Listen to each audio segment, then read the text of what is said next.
जब भी माता लक्ष्मी की पूजा करते हैं तो सबसे पहले भगवान गणेश की पूजा अवश्य करते हैं। वैसे तो भगवान गणेश की पूजा व उनका नाम हर शुभ कार्य से पहले किया जाता है, लेकिन लक्ष्मी पूजा में उनका महत्व विशेष रूप से होता है।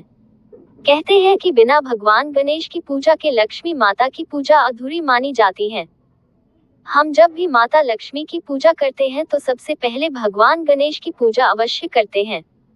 वैसे तो भगवान गणेश की पूजा व उनका नाम हर शुभ कार्य से पहले किया जाता है, लेकिन लक्ष्मी पूजा में उनका महत्व विशेष रूप से होता है। कहते हैं कि बिना भगवान गणेश की पूजा के लक्ष्मी माता की पूजा अधूरी मानी जाती है। इससे एक प्राचीन कथा जुड़ी हुई है। चूंकि लक्ष्मी माता धन, वैभव की माता होती है, इसलिए उनका मृत्यु लोक में विशेष स्थान था।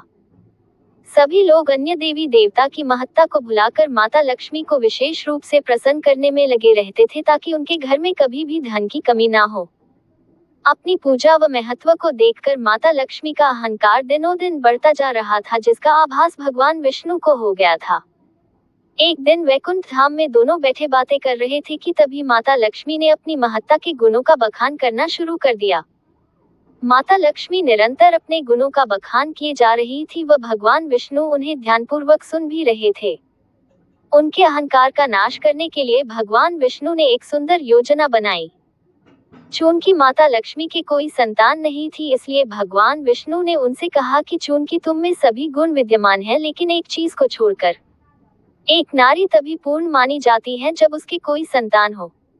बिना संतान के हर नारी अधूरी ही रहती है। ये सुनकर लक्ष्मी माता विचलित हो उठी तथा संतान प्राप्ति की लालसा उनमें जाग उठी। अपनी इसी बेचैनी को लेकर वे माता पार्वती के पास गई।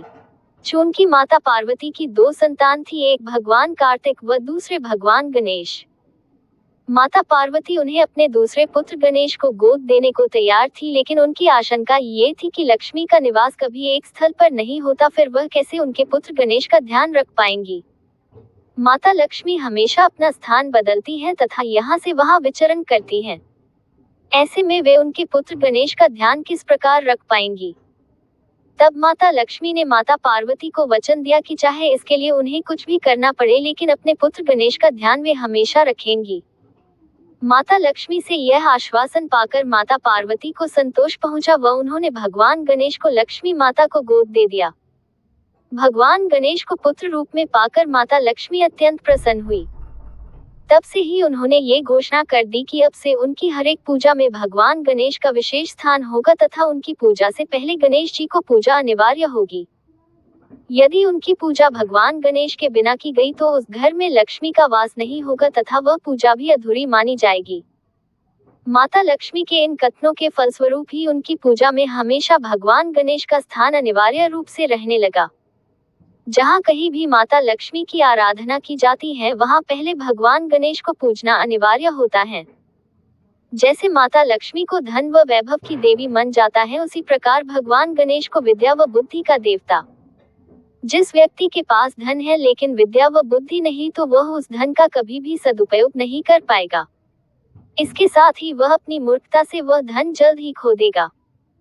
ठीक उसी प्रकार जिस व्यक्ति के पास विद्या व बुद्धि है, उसके पास धन ना होते हुए भी कभी धन की कमी नहीं होगी तथा वह जीवन भर अपनी बुद्धि के बल पर जीवन यापन कर पाएगा। इसलिए व्यक्ति को कभी भी बिना सोचे समझे धन का दुरुपयोग नहीं करना चाहिए। केवल धन का सदुपयोग करने के कारण ही वह धन उसके घर में टिकता है तथा बढ़ता ही जाता है।